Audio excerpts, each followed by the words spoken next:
Okay, Mallory. Is this where I do a little option RPO read? Hand it off to you as I see the defender sitting on that route to the left of me. No, I fumbled it. Oh. Just kidding. Just kidding. I don't fumble. All right, starting off strong. Let's get into our Week 3 state of the Texas college football season. UTSA playing at number 2, Texas, this Saturday, September 14th at 6 p.m. You can watch it on ESPN. Texas coming into this game as, anyone want to take a guess? 25-point favorites. Up 30-point favorites. No way. Stop that. 35-point favorites. The over-under 53 and a half. Guys, this game, kind of crazy. Texas, 35-point favorites. Initial thoughts. Craven's taking his family to their first football game, and it's going to be Texas versus UTSA. Yeah, that's crazy. They're going to witness a massacre. Craven's actually going to be at this game. I didn't know he was bringing his family to this game. I'm still looking at the line because that's all shocked at him. We got to 35. Yeah, y'all. Look, UTSA's offensive line is garbage. Yeah. They looked awful against Texas. Yeah. And that's my alma mater. Like, I would love to just say that Texas State's pass rush is that amazing, and which is good. They are good. Ben Bell is good. Khalil Alexander There's a little bit of both. They couldn't block anybody. Well, Mekhi Hart on the UTSA offensive line has had 2 back-to-back season-ending injuries. They're still hoping he gets back to full health by the East Carolina game. It will not be versus Texas. Yeah. Also, Venli Tatafu, who they consider maybe their second-best offensive lineman with Mekhi Hart, is questionable for this Texas game. I don't think he played versus Texas State, so that partially explains it. But this UTSA offense has not really been the same the last 2 years without Will Stein there as the offensive coordinator. That's a good point. Yeah, they looked like they were floundering a bit. It looked like when Owen McCown's first read wasn't there. Well, honestly, again, he didn't have much time. Yeah, when the first read wasn't there, he was sacked. Right, exactly. So there was that. I will say the running game has also been one of the biggest surprises. I think that's offensive line, though. Probably. So fair enough. Look, if you're UTSA, what can you take from, because you're going to be 1-2 next week. What can you take from this week besides no more players get hurt? I think this could be the start of the championship DVD for UTSA. Okay. Like when you check into the end of the season, this is the lowest of the low it's going to get. 1-2, getting stomped by Texas State and Texas. If they come back and make it to the AAC championship game, this is where it starts. They've been in this situation before. Yeah. Last year, remember, they started 1-2. They were 1-3 last year. They got destroyed by Tennessee. Jeff Traylor had that quote about there's got to be an easier way to make a living, right? But here's what they've done. Here's how they've bounced back. I'm going to read down this list. In 2020, they put up 3 points against FIU, then hung 52 on UTEP the next week. 2021 had a crushing loss to North Texas, 45-23. Then they go on to hang 49 on the Western Kentucky in the conference championship game. Last year was the 45-14 loss to Tennessee, put up 49 on Temple the next week. Here's the difference. They play number 2 Texas this week, who Traylor called the best team in the country, arguably the best team they've ever played since they've been here. And oh, by the way, they don't have Frank Harris to make some bailout plays. I was about to say that. Yeah. I mean, we just saw Texas walk into the big house and curb stomp Michigan mercilessly. After all that said about the offensive line for UTSA, that's not what I'm worried about. And by the way, Trey Moore's on the other side too. Trey who Moore's was on the on other UTSA side. last year, was the AAC defensive player of the As he year. sheds a tear, That's right. as he's about to rock Owen McCown on a breakaway blitz. He's going to shed a tear, like the Native American turning and seeing, like, as he realizes he's about to just destroy his former teammate. Look, that's not what I'm worried about on the offensive side, or the offense for UTSA. That defense is also not very good. That's the concern, because they knew the offense was going to struggle a bit. They have 3 new offensive linemen, a new quarterback, 2 new wide receivers. The defense got gashed versus Texas Denver State. Harris was struggling in that game. The guy that we thought, and I still think rightfully so, right? That could be a standout player on that defense. Obviously, it's still early September. He could still very much be. Dog, he was committing pass interference in the red zone. He was like slipping on some coverage. Texas has right now a machine. And that machine on offense is somehow scarier than the machine that's already looking scary on defense. Let's talk about Texas. Yes. Because last week I sat up here scared to death about a 7.5 point spread against Michigan. And I want to say. And then you saw Davis Warren throw a ball. You're like, oh, we're fine. Yeah. Steve Sarkisian said after the game, this is who we are now. And I would encourage people that follow Texas to get that Arkansas loss from 2021 out of their mind, to get the Kansas loss in the 5-7 year out of their mind. And I'm talking to myself here, too, when I cover Texas, because I sat here all offseason and said, Michigan doesn't concern me. It's the Arkansas and Kentucky games. Sure. This is a different Texas football team, and I'll tell you why. Texas is the only program in the FBS to have 4 straight seasons of the same head coach, the same offensive coordinator, and the same defensive coordinator. There you go. That is the continuity right there that Texas did not have. The decade before this, they had 3 head coaches, 7 offensive coordinators in 10 years. Is a different Texas ball club this year. 100%. And I believe I saw a stat that Quinn Ewers is the first quarterback since 2020 to have 3 touchdowns, something like that, in the big house. Mm-hmm. So, wow. There you go. Like, look, this is a team that's locked in, locked and loaded, and looking like, I mean, honestly, the SEC favorite right now. And people, OU fans, are going to try to tell you that Michigan loss, that Michigan win isn't that impressive. They tried to tell you the same thing about the Alabama win last year. They need to worry about... And Alabama made the playoff. Sure. They need to worry about beating Houston more. So, anyway. That's what I just... What's next? That's same thought. Coming up next, Texas A&M traveling to play Florida this Saturday at 2:30 p.m. You can watch it on ABC. Texas A&M coming into the Swamp as 4-point favorites. Over under 47.5. I don't know if I agree with that line. Yeah. I think it's going to be the DJ Lagway show. Ooh, well, it might be time for the DJ Lagway experience to start. Yeah. Maybe, but Billy Napier's being very... Well, first of all, he named Graham Mertz as the starter again. Oh, he did? Did he really? Well, I thought they were going to split time this week. I mean, I did too. We'll see if it's a Preston Stone, Kevin Jennings situation, but he's named Graham Mertz gets the first 5 snaps. Yeah. He is our starter. I mean, look, somebody threw up the graphic yesterday. DJ Lagway versus an FCS school, 18 of 25, 456, 3 touchdowns. Graham Mertz versus an FCS school, 14 of 17, 193, 1 touchdown. Yeah, if you're Graham Mertz, it was worst case scenario playing the Miami game than being injured for Samford. Yeah. Mm-hmm. For DJ Lagway to come out and flex. I think we can all agree that Florida's not very good. And so what do you have to lose?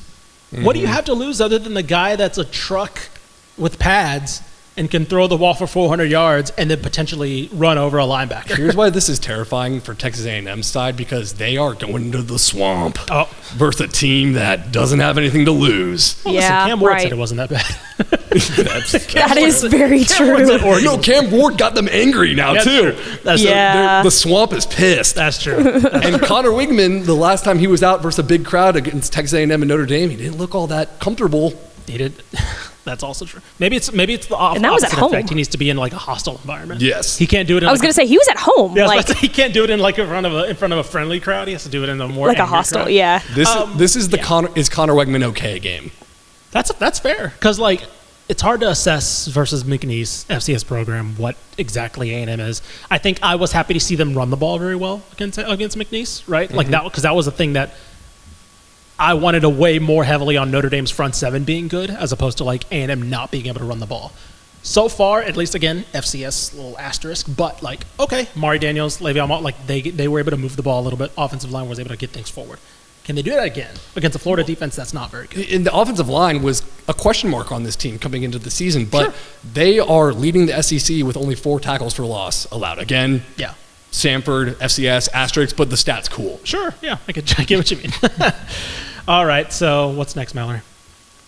Let's head to Fort Worth. TCU hosting UCF this Saturday at 6:30 p.m. You can watch it on Fox. TCU coming in as 0.5 favorites. Over under 61.5. Did you watch UCF last week against Sam Houston? They looked terrifying. Wait, who? UCF versus Sam Houston. UCF versus Sam Houston last week. UCF. Oh, I didn't know. I did not watch that. UCF is terrifying. Yeah. Oh, wow. They steamrolled New Hampshire in their first win, of course, but like it was like a style game where you're like, hey, here's how we're going to play. Mm-hmm. And it was awesome. KJ Jefferson fits so well in that offense. They're averaging... That's right. KJ Jefferson's there. They're averaging 51 points a game right now. 838 rushing yards through 2 games. And KJ Jefferson hasn't even run. I was about to say, he's not even been there running the dude. primary running threat. It's RJ Harvey, who last year had 1,400 yards and 16 TDs, and Penny Boone, the 2023 MAC Offensive Player of the Year. They added that backfield. Here's the thing. We don't know anything about this TCU defense yet. Nope. Right? It was week 1 against Stanford. Okay, they played fine. I thought they played fine. It was a lot better than last year. I think they lose that game last year with last year's defense maybe. Nothing against Long Island. Like, okay, they shut them out. Cool. Again, maybe something that's different last year. Maybe they don't shut out Long Island last year. Maybe that's a positive. I don't know what to expect. Like, I can't say, that front seven's going to do really well against KJ Jefferson and Gus Malzahn's running offense. I don't know. All I know is I feel like I have more data points on UCF right now being, probably in the top half. Definitely in the top half of Big 12 contenders. Yeah, I think this is the game we find out, is TCU a contender in the Big 12 or a pretender in the Big 12? And I think we had this discussion on Monday in the office where it was like, how many right now in the state good quarterbacks do you think there are? As in, like, it doesn't have to be like elite or whatever, just like there's a bucket that says good. As in, like, you would start with them tomorrow, right? So let's talk about the good bucket right now. The good bucket. I think it's Quinn Ewers. Okay. Jordan McLeod. Of course. Chandler Morris. And Josh Hoover. I'm wanting to put Josh Hoover in there. Right now, I need to see it. Now. I need to see it this game. I was about to say, that's where I'm at. I want to put Josh Hoover in right now based off what we've seen against Stanford. He's right outside the bucket right now. Yeah. I'd say, like, I have him in my hand about to put him in the bucket. Yes. Yes. And this is the game where I put him down. It's like, ooh, not yet. Or, okay, throw him in. He had 14 consecutive completions last week, which tied a TCU record that was set in 2006. Again, I know all these stats are against FCS teams. Who cares? They played FCS teams before. So, and it's still a record. So, yeah, like you said, I think he's good. I want to put him in the good bucket. Confirm that this weekend for me. That's where I'm at. Yeah, and personally for this podcast, we need it because we've got not that many great quarterbacks. I was about to say, I think we also named all of our good quarterbacks in the state with that one. We can count them on one hand right now, which is not the greatest thing. That's very depressing. A couple of storylines from this game. Yep. This is the first meeting between these two programs. The first time TCU's played a Florida team since 1992. So that's kind of interesting. Yeah. Yeah, because they didn't play last year. That's right. Yeah. Sonny Dykes, I know this is the national championship season, is taking up a lot of this stat, but he has reached 29 games. Through 29 games, he's reached 20 wins, the quickest out of any TCU head coach since Francis A. Schmidt in 1929 and 1930 and Dutch Meyer in 1934 and 1935. Ask your grandpas. Back in my day, Dutch Meyer would have had them boys fired. I was about to say, they would have had them boys playing. I'd like to see KJ Jefferson go up against Dutch Meyer now. Turn to dust. No disrespect to Dutch Meyer. What's next, Mallory? Bobcats, time to show out. Texas State hosting Arizona State this Thursday, September 12th at 6:30 p.m. You can watch it on ESPN. Arizona State coming in as only 2-point favorites. The over-under is 58.5. Schmale, can GJ Kinney's squad get it done? This game terrifies me. Because here's the thing that I did not necessarily expect was, one, obviously last week that happened in Texas State's favor.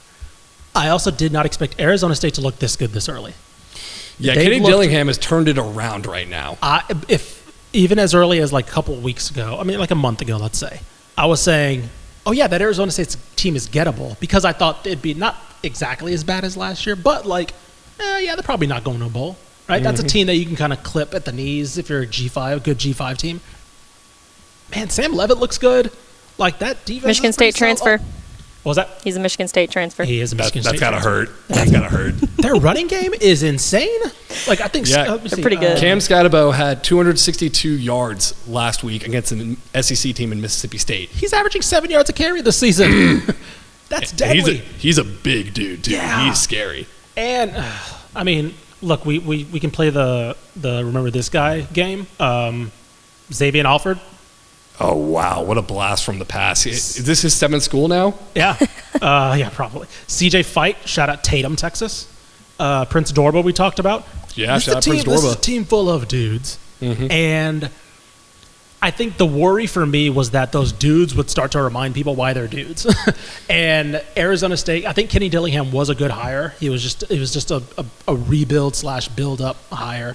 I didn't expect year 2 to be this good. Wyoming, who I do think will be pretty good this season, they looked really, really good. Gave them no chance at all, 48-7 in their opening game. So. And that Mississippi State game, by the way, it's only 30-23, but they were up 27-3 at halftime versus Mississippi State. I'm very interested in seeing Texas State's front 7 in this game because they're going to have their hands full with an offensive line that's done well in both pass pro and the run game. Mm-hmm. Ben Bell's going to – this is the game where we find out if – I believe Ben Bell's a Sunday player. This is the game where we find out how highly regarded of a Sunday player I think he is, because he is going to be there's going to be a lot on his plate getting home. That's what Dexter McCoy's like to do from continuing from Pat Key's defense last year. He's called up a lot of blitzes, a lot of exotic things in the front 7, and he's gotten home a lot, especially last week. Can they do that against a team that has bigger players, maybe more talented players? Offensively, I can't see that. I still have that third quarter of Lamar in my head, too, to where I'm like... You need to get it out of your head, dude. I know. They didn't show anything versus Lamar. They were running on, 5 plays. That's fair. Maybe, yeah. They played RJ Martinez in, the second quarter. Here's a question for the crew. Sure. Has there ever been a matchup between 2 more fun schools than Texas State and Arizona State? I know. That's a great question. Probably no. If we're talking about, genuine... have a good time. Schools that if Texas State was a Power 5 school, you would love to take an official visit to both. Mm-hmm. If you're a 4-star and you're not even really considering either schools, you would just like to get a visit. Last Saturday was my first Saturday night in San Marcos, and I got a good burger that you recommended. The town was popping. Yeah. Where'd you go? Showdown. Yeah. It was where we went to shoot pool when we went down there. They have burgers, so shout out Showdown in San Marcos. I don't know how they stayed open for 20 years. Well, speaking of fun, the last thing I have on this game is who handles the emotional roller coaster better. Fair. Because Arizona State, that was the first win against an SEC team that they've had, and Texas State, they talked about how they watched the UTSA game from last year more than any other game. This was the I-35 showdown. Yeah. And oh, by the way, we're playing on a short week on Thursday. Yeah, I was about to say, that's the other thing. Here's one quote. I wanted to find this from Jacob Rodriguez up on TexasFootball.com. You had a piece, Carter, and then he had a piece as well from that game. One quote from Josh Eaton that I really, really found pretty juicy that I think may show some other... I'm curious where this weighs more in Texas State's mind. On one hand, yes, the UTSA game weighed in their mind a lot. But this is from Josh Eaton after the game. I feel like that was just somebody in the way. They're little fishes, UTSA. Mm. We were not really worried about them. We got something bigger coming up on Thursday. So I don't know if that was just him feeling himself after a win. He's like, "Oh man, that was easier than we thought. Cool, let's move on." I think it was a little bit of him feeling himself, just because GJ talked to, and I mean, and also I'll admit this: Josh Eaton is that kind of guy as well. So he showed up to the post game press conference with huge shirt of all his action shots, and it was Josh Eaton across the chest. So much. But Texas State's got some swagger right now. There is some swagger, and that could easily go away Thursday. So yeah. It could. But counterpoint, if they win this game, it'll be through the roof. If they win this game, it's full steam ahead. Choo choo. I will be ignorant if they win this game. All right, Mallory. And to round out our headliners of Week 3, Texas Tech hosting North Texas this Saturday at 11 a.m. You can watch it on FS1. Texas Tech, 9.5-point favorites. The over-under, 69.5. Nice. All right, Texas Tech, one of the best home atmospheres. And if you are wanting to make your trip down to Lubbock, check in with our friends at Visit Lubbock Sports. They are sponsoring one of our, they're doing a high school game for a month, Visit Lubbock Spotlight Game of the Month that Matt Stepp does. And then Craven's doing a preview for every single Tech game, or I believe the Gambling Gauchos. Let me correct that. The Gambling Gauchos, if you're a Tech fan, you know that podcast. They are on the ROF network. They are doing Tech preview. So if you want to hear more of a fan side, right, if you're tired of hearing us trying to be objective, even though I'm loudly saying that I'm full steam ahead for Texas State if they win this Thursday, you want to hear somebody who's people who have been in the dirt and the mud, the Gambling Gauchos got you. And our friends at Lubbock Sports and Visit Lubbock got you as well. So please, if you're making the trip up there, Mallory, I know you were thinking about it. because North Texas is going up there. You're going to be checking in with our friends at Visit Lubbock because there's a lot to do. Would. That is a very underrated destination, especially if you're a sports fan. There's stuff on Friday nights. There's stuff on Thursday nights. It's a college town. Visit Lubbock, Lubbock Sports. All right, let's talk a little bit about it. Well, if you don't have time to visit Lubbock just yet, let me give you the update. Last week, the YouTube comments were turned off in the press conferences. This week, wonder why. It starts with me territory for Joey McGuire. Sure, he's dropping. It starts with me. Yeah. What is Texas Tech? A team that, if you take one player off their offense and one player off their defense, they turn into a shell of themselves. What year is it? Year 3. Year 3. Should that be happening in year 3? Probably not. Okay. For a guy that they didn't recruit. 2, yeah. Well, one guy they did recruit and another guy they did not recruit. Sure, yes. The running back they did not recruit. The running back they did not recruit, and the cornerback they did recruit through the transfer portal. Fair enough. Look, this is a game that 3 weeks ago I would have said, oh, that'd be nice. That'd be probably one that Tech will be a little scared in because North Texas is a little scrappy offense, and that'd be a lot. Now I'm like, they could lose this game. They could straight up lose this game. North Texas against SFA. I know the score was weird, but like it was like a weird. Mallory, you were there. It was like a weird pick six that got him back into the game. I never felt like outside of the. I mean, Chandler Morris made a couple of mistakes he probably shouldn't have as a veteran quarterback. Right there with him. No, it never really felt like it was a race, right? This game feels like whoever's going to get the ball last wins. It's going to be a shootout. Here's the thing. Maybe I do believe that North Texas will dictate that. I don't know. The thing that's going to give Texas Tech faith is that North Texas defense is still probably bad. Yeah. But that's the only. I'm not going to be looking at like, oh, Baron Morton can throw for 350 because he's that good. I don't know. Like we're now waiting on him to turn this corner, similar to let's say Josh Hoover, right? Who I'm willing to put him in the good bucket. Baron Morton's on the other side of the table. I'm not picking him up here. Like I need to see like multiple games put together. Baron Morton still needs to eat his broccoli before he can come to the good bucket. Yeah, you don't get the good bucket. You haven't even finished your food. So Josh Hoover is somebody who I had questions about. I think they're very similar, not recruited similarly, right? Different players and out of high school. But like in a vacuum, players who I thought needed to prove themselves this year, right? Yep. Teams that bet the house essentially on both of them, right? They didn't go get transfer portal players that with legitimate starting caliber experience or caliber talent. Josh Hoover so far, passed every test. Baron Morton, I think it's hard to say, but it's mostly failed every test. And it's not all his fault either. The whole offense looks bad. Yep, and Vinny Sciuri is out too. He was their best, he was the left guard, best offensive lineman, so that's going to hurt. I know we talk about the offense and Baron Morton, but really the narrative around Texas Tech is this defense. This defense right now. So bad. For a defense that had shown improvement under Tim DeVito for the past couple of years as well. They're 128th in the country in total defense, 121st in third down conversions rate allowed, allowing 7 touchdowns and 10 total red zone attempts. I mean, Joey McGuire said he's embarrassed the way they're playing defense right now. And, oh, by the way, you've got Eric Morris, who can probably scheme me at quarterback to score 35 points a game. And he's got Chandler Morris, who they're calling C4. Have you heard this nickname floating around, Mallory? You heard about C4? Nickname. I like it, though. Also, they got 2 wide receivers who can hurt you. Week 1, Damon Ward Jr. had 230 yards. Week 2, DT Sheffield had 3 touchdowns. I'm not sure if Texas Tech has 2 good cornerbacks that can cover both of them. That's fair. Look, Mallory, what are your expectations for this game from a North Texas fan that knows realistically that this game isn't beyond reach?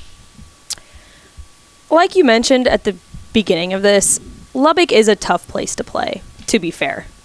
I wouldn't be surprised if North Texas went in there and hung with them, but still lost by a score or 2. Just because, again, Lubbock's a tough place to play, and like you said, this is the game that Texas Tech needs to prove themselves. Baron Morton needs to prove themselves because I think next week, entering conference play, right? Well, I guess last week they did play an Arizona State team, the Big 12. But, I mean, the real challenge starts next week. So realistically, as a North Texas fan, heading into this game, I would just expect them to hang close with them. But, Mallory, they only allowed SFA to have 67 yards last week, and they're 6th in the American Athletic Conference in total defense and rushing defense. It's fixed. It's all good now. Don't get my hopes up, Carter. I don't want to hear it. Look, Me and Ish just sat here and were like, jump on the bandwagon of our respective alma maters, and you can't do the same thing right now? I am feeling very, as a fan, Yeah. I am feeling pretty hopeful in this game. I really am, as a fan. The thing that needs to happen, and I say needs to happen, is I think, and this is something that's crazy, again, year 3, at this point, they need Taj Brooks to be healthy, Texas Tech. Mm-hmm. And the fact that they need that, because we know that Texas UT does not have the front 7 to go against a Big 12 running attack fully healthy, right? For a full game. If Texas Tech doesn't have that, I don't know. Like, again, the secondary is still weird. Those guys are still suspended, so like that's not really who they thought would be in their secondary, North Texas.